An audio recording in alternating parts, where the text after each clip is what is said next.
Hey, how are ya? As a content creator, I wear many hats, and one of them... In my defense, making cursed images is a great way to relieve stress. Hey, my Pokemon's evolving.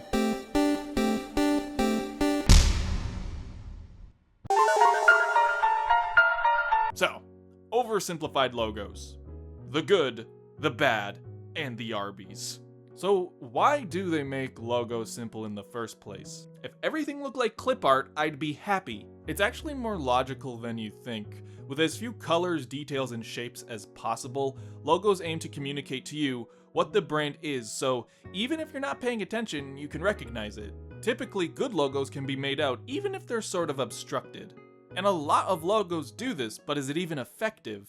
Well, its effectiveness can be proved with one of the most recognized brands ever. In ancient times, travelers would use it as a waypoint, a faraway signal of civilization, of familiarity, a sort of comfort that reminds them of home, family, and those delectable chicky nugs. But when did they invent the chicken?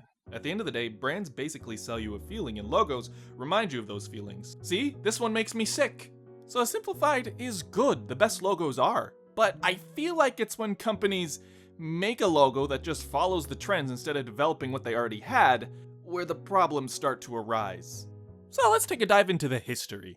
Before we had flat logos with more centralized geometric looks, we had a lot more of, logos were a lot. The late 90s and early 2000s, they had all these fancy effects that had no business being in the logos. The drop shadows, the emboss, textures, outlines. They did all of it because they could, not because it was actually effective. It made sense because with the internet and smartphones being daily devices, they had to design for these logos to be seen on them. The main concern people have is when something is completely fine and changes for the sake of just changing. And then developing an app icon for Subway. Who's using a Subway app?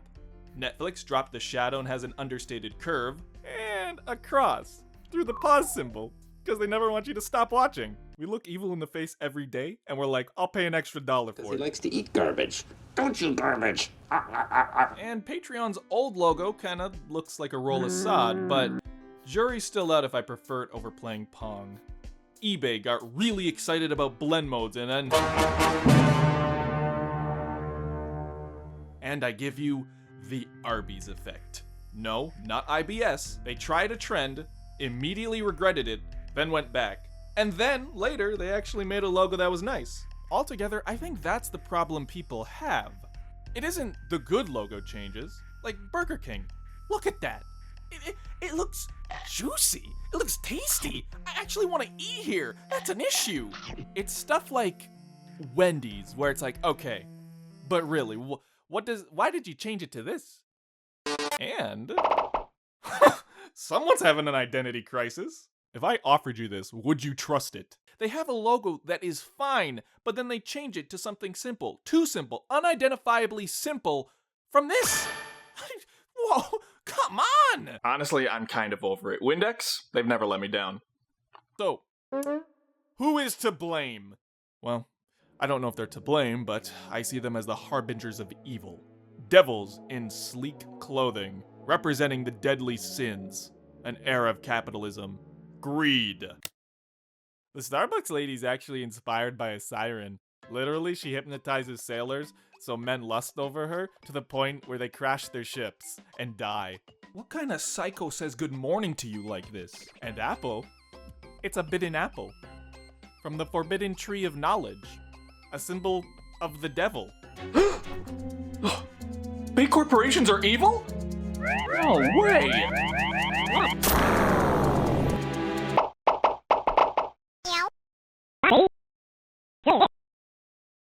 Cat, stop making fun of my head. I'm polygonal!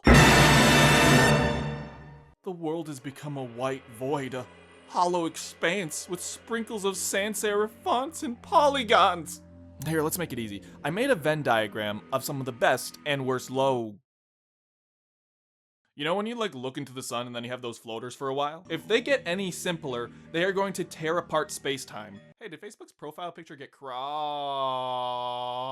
In terms of simplifying logos, it's like that one Mario Party minigame. The one where you have to hit the timer as close to 0 as possible, and if you don't... Instead here, it's making your logo as simple as possible before it's too simple and nobody gets it and it self-destructs. On one hand, I like some of these. Some of the best logos are adaptable. You can recognize them when they're the longer, fuller versions, but they can also be squashed down into something that's really small, almost like an app icon. But then there's... Chrome. What is this supposed to be?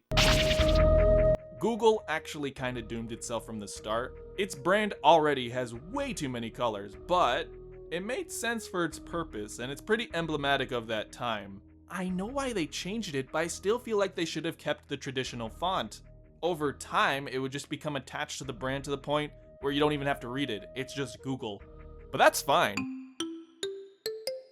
Nothing makes people recognize your brand more than making your brand unrecognizable.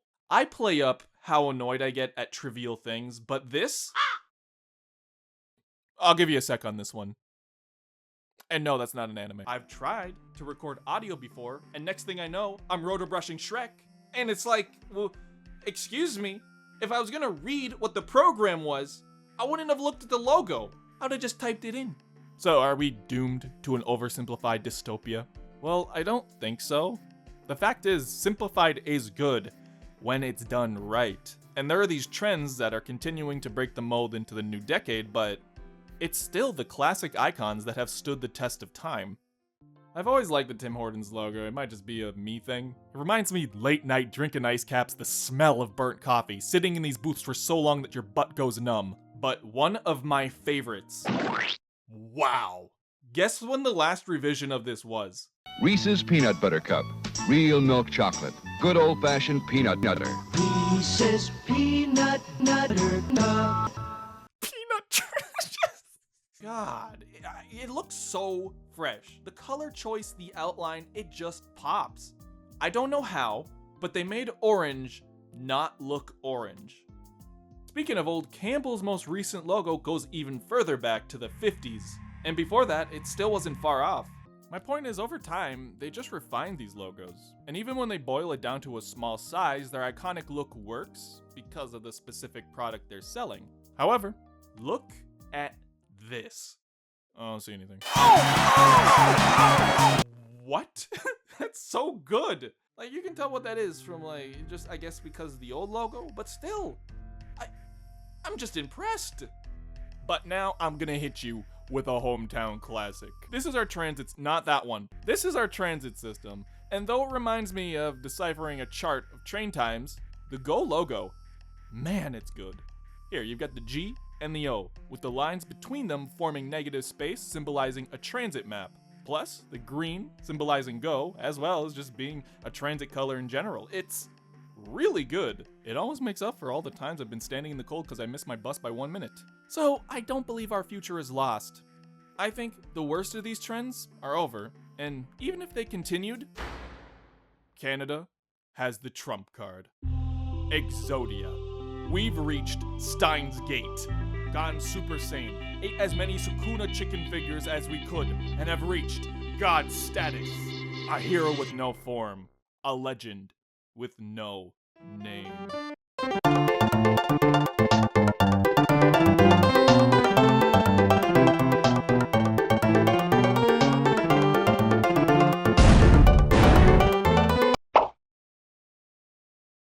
Well, I guess I hope the trend doesn't move towards simplified and rather completely cursed. It's me. Joker.